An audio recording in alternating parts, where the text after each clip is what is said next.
Hey everybody, KC here.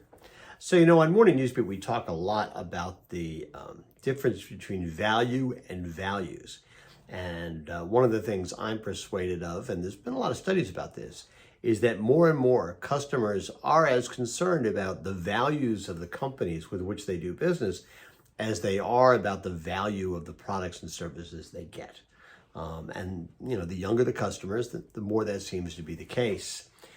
I think we see some of this in some of the coverage you may have seen recently about Taylor Swift and her new album, which is called Fearless.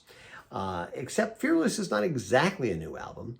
It's actually a remake of what was originally her second album, came out in 2008, with 6 bonus tracks that were not on the original album. And it's called Fearless, Taylor's version. We're aware of this in our house because my daughter is a huge Taylor Swift fan.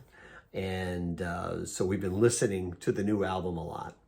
And I guess the background is, and I'm not going to get too deep in the weeds on this, is that basically the masters from her original 6 albums were sold to a music manager with whom she was having a long-term dispute.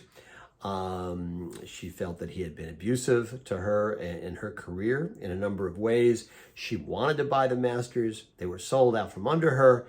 And apparently this is not a good guy. So what she decided to do now is she's going to re-record all 6 original albums.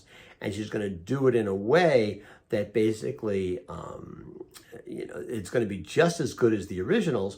And in fact, will devalue the stuff that this guy apparently has paid millions of dollars for.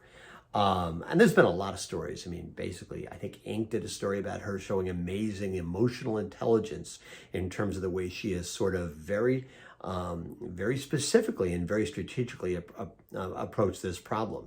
Not getting crazy about it, just doing stuff that matters. And her fans, Swifties, I think they call themselves, are all on board and perfectly willing to buy this second album, even though they have the original one.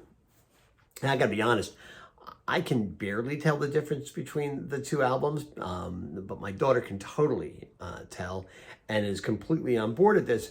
And in her mind, and I think this is typical of the folks who are buying this album and supporting Taylor Swift, is they see it as being a matter of integrity.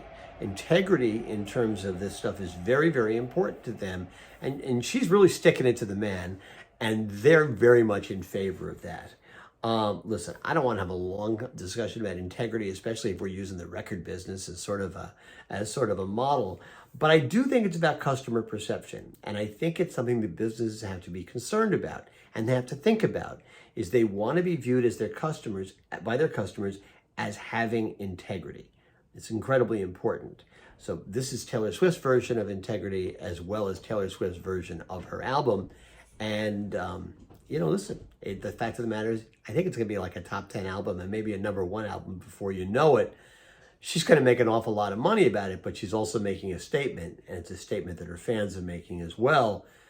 Businesses, I don't care what you're selling, have to think about making sure that their customers are also in tune with the integrity of the products and services that are being sold. Hey, listen, it's a lesson that I'm learning from my daughter, and I think it makes sense for all of us to pay attention. Anyway, that's what's on my mind this morning, and as always, I want to hear what's on your mind.